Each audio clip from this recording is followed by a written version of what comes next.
You're listening to More Than Steps, the podcast where we geek out on how belly dance works, one coffee run at a time. I'm your hostess, Nadira Jamal. In the last episode, we talked about kitty energy. That kitty feeling is important because it brings a confident, elegant quality to your dancing. But if you find yourself dancing with your nose in the air and a snooty, prissy demeanor, then you might be overdoing the kitty. I like to think of this as haughty dancer syndrome. Or maybe you're bringing more of a bunny energy, staring at the floor in terror, avoiding the audience, and frantically jumping from one move to the next. Either way, the cure is more puppy. Now, as I mentioned back when we talked about kitty energy, my friend Lilia used to visualize herself as a Labrador puppy when she danced. And she did it for a good reason.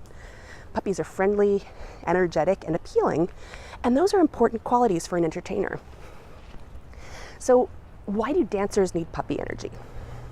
Well, the thing to remember is that as entertainers, our job boils down to making the audience glad that they came.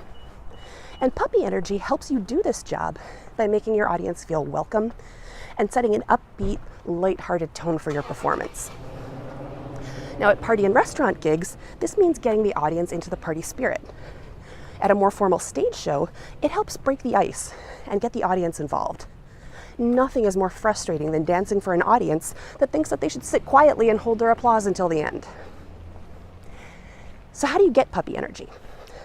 Well, to get some puppy energy into your dance, a good thing to do is to observe a dog, ideally a tiny, energetic puppy.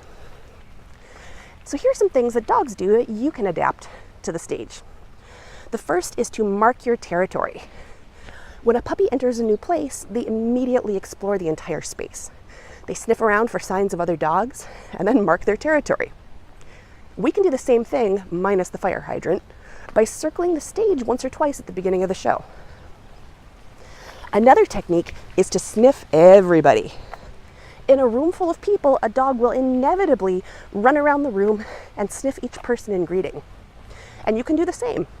At some point during your show, or in your introduction if you're doing a longer set, visit each section of the audience. You don't have to go among the tables, although that can be nice depending on the circumstances.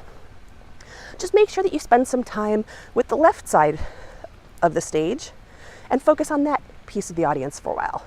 Then at some point in your show, do the same thing. Go down stage right and visit with that group. Make sure you spend some love on the center too. Just try to give equal time to each section so that nobody feels left out. And our third technique is to get personal. That is another thing that is so appealing about puppies, is they come up to you, they wag their tail, maybe even jump up and lick your face. Now, obviously you should not lick your audience, but you can single someone out. Singling out one person adds a personal touch to the performance that actually makes everyone feel included. So choose a member of the audience, stand near them, but not too close, 2 arms length away is plenty. Make eye contact and smile at them, focusing all of your attention on them as you dance for a moment. Then at some point during your show, do it again in a different part of the room. But there is one important thing to remember. Don't be a crotch sniffer.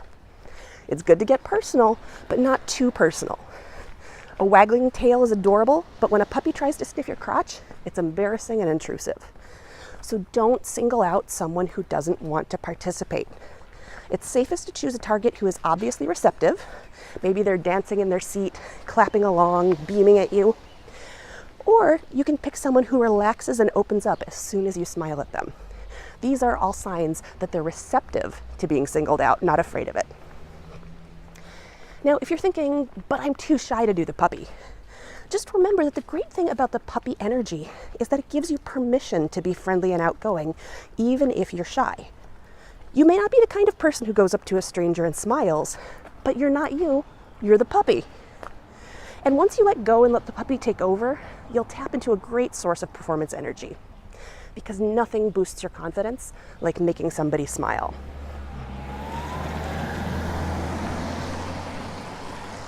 So let's summarize what we've talked about. If you're suffering from haughty dancer syndrome or stage fright, try bringing more puppy energy into your dancing. The puppy's friendliness and energetic mood is critical for an entertainer since it makes the audience feel welcome and gets them into the party spirit. To bring puppy energy into your dance, mark your territory, visit the different areas of the audience, and single out a couple of individual people. Just avoid being a crotch sniffer by choosing people who actually want to participate. And if you think you're too shy, remember, it's not you getting personal, it's the puppy, the adorable, appealing, lovable puppy. So if you'd like to put this into practice, a good next step is to make a mix of a few of your favorite entrance songs. Practice marking your territory. Maybe identify a good place in the music to visit different sections of the audience or to single someone out. And there is no right answer to this. It's purely a matter of taste and personal style. But getting familiar with where you feel those things are appropriate will really help develop your instincts for when to do those on stage. Master this, and the audience will wish that they had tails to wag too. Now, if you'd like even more help putting this into practice, the newest member of the Belly Dance Geek team, Heather Wayman, has put together a video for you where she will walk you through doing the same combination with both kitty and puppy energy so you can contrast the two effects. You'll find those on the show page for this episode over at bellydancegeek.com. And if you like what you're hearing, please leave us a review on iTunes. It helps other people find the podcast, and it helps us out too. Thanks for listening. For more geektacular resources, visit bellydancegeek.com.